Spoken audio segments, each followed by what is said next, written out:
As the son of Italian immigrants, Caterina and Leonardo Toppano, Enzo Toppano was born on the 14th of February 1928 in Broken Hill. Whenever anyone asked him what part of Italy he came from, he always answered, Broken Hill, mate. He began playing accordion as a 4-year-old in 1932. He never had an accordion lesson. As he put it, I modeled my playing by watching my big brother, Lou. He started playing professionally as a 7-year-old, and by age 12, he was the winner of Australia's amateur round. Present as guest artist tonight, 13-year-old Enzo Toppano, playing Trieste, an overture for piano, accordion, and orchestra.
As fate would have it, second place in 1942 went to vibrant violinist-pianist Peggy Mortimer, Enzo's future lifelong partner and wife. Through his teens, Enzo played in a vast array of bands, jazz groups, and orchestras while studying counterpoint and harmony at Sydney's Conservatorium of Music. The groups included Chico Marx and many, many others. In the spring of 1949, Enz moved to England with a vast array of references and introductions from Australia, and was embraced by English music circles and welcomed with open arms by British musicians and music lovers alike, who were captivated not only by his dynamic genius, but by his completely natural and unassuming personality. In the span of 3 years, Enzo made more than 300 broadcasts on the BBC alone, worked in variety and concert performances, and the list goes on and on and on. Meanwhile, Enzo's future wife, Peggy, as a teenager at the Cremorne Theatre in Brisbane, worked with Americans Will Mahoney and Bob Garrity, and upon receiving her A. Marseille for piano and violin, at 14, one of the youngest Australians to ever do so, moved to England in 1946 with a full scholarship to study violin and piano and voice at the London Conservatory of Music. Upon arriving in England, she was soon working full-time in variety, playing the lead in Cinderella with George Formby and Peter Pan with Peter Finch, while working the Moss and Stoll vaudeville circuit with Peter Sellers, Gracie Fields, and Harry Seacombe, to name a few. In the year 1951, Enzo and Peggy were reunited, fell in love, got married, and had a child, forming a lifelong love affair and partnership. Upon their daughter Peter's birth, and with pressure from both families, they moved back to Australia, where they were embraced by the entertainment industry and were soon doing national tours for Harry Wren, the Ice Follies, and club circuits nationwide.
Their middle son, Lorenzo, was born in 1956. In 1958 through 1963, they conceptualized and starred in the first ever morning show on Australian television with Ray Taylor and Digby Wolfe. At the same time, Enzo was also the musical director for ABC's TV Cafe Continental. One of the hardest workers here at our team at Cafe Continental and one of the most popular ones. So shall we now listen to the music of our very necessary and very talented musical director, Mr. Enzo Toppano.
Peggy continued to perform in the black and white minstrels until in 1964 she took a hiatus to have her youngest son, Dean. In that same year, Enzo and Peggy joined forces with Bobby Lynn and Dawn Lake to form a music school in Crow's Nest that nurtured Australian talent such as the Gibb Brothers, Little Paddy, Ross Mayo, Brian Davies, and many other future Australian musical icons. From 1966 through 1969, Enzo was a musical director for many shows, including Oklahoma, South Pacific, Kiss Me Kate, Bye Bye Birdie, and A Wonderful Town. Many of these shows were directed by Hayes Gordon, who frequently chose Peggy as his female lead. In 1967, Enzo and Peggy wrote the musical The Flintstones, which toured nationally for the Rudess organization. Many years later, Tibor Rudess became famous for bringing about the Three Tenors. In 1969, Tibor also introduced Enzo and Peggy to North America, where they wrote production shows for the Tropicana in Vegas, the Caf Con Theatre Restaurant in Montreal, Canada, and the Paradise Island Casino in the Bahamas.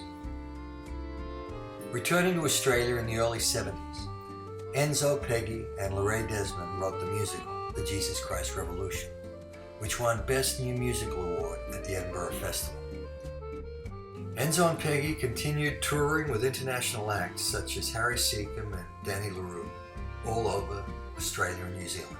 In 1974, daughter Peter and son Lorenzo joined their parents and formed the Toppano Family Act, touring Asia for 13 months.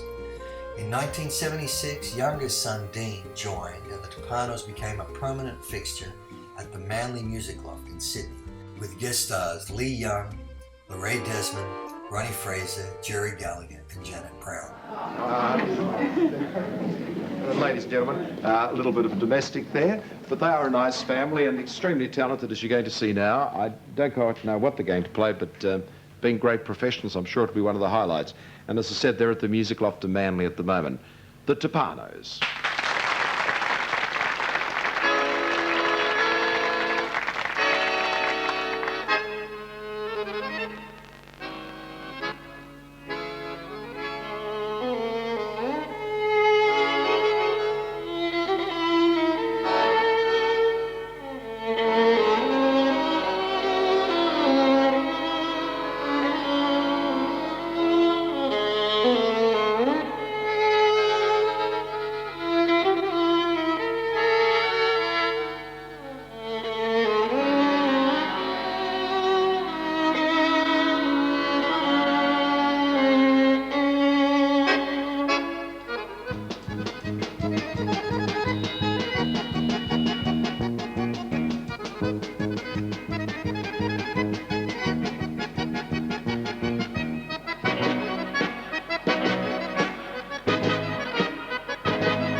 During this period, Enzo and Peggy continued to do concerts, clubs, and TV, including Blankety Blanks with Graham Kennedy.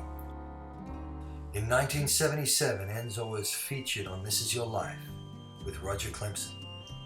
Enzo and the Toppano family continued to record albums for the EMI label.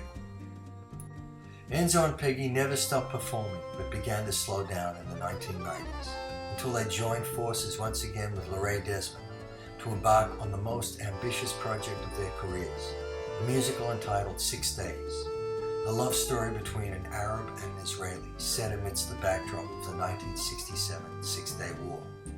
Peggy contracted Alzheimer's in 2000 and passed away in 2003, but it seems this project continues to move forward. Enzo, as a gesture of love for his wife and longtime partner, performed with his youngest son Dean in nursing homes and other health institutions in Peggy's name. In 2004, Enzo began working with Bob Dylan and has recorded 5 CDs. 2, Off the Cuff and The Affair, are currently available. The others will be released in the coming years. In December 2012, Enzo moved to Mexico with his sons and daughter-in-law. Days before his sudden passing, he was recording and playing his beloved accordion. Enzo is undeniably one of the greatest piano accordionists that has ever lived. A consummate man of music, a loving husband, father, and friend. His ashes will be scattered across Sydney's northern beaches in his beloved Australia in the coming weeks. Vale, Enzo, and Peggy Toppano, may your spirits fly with the angels and your musical legacy live forever.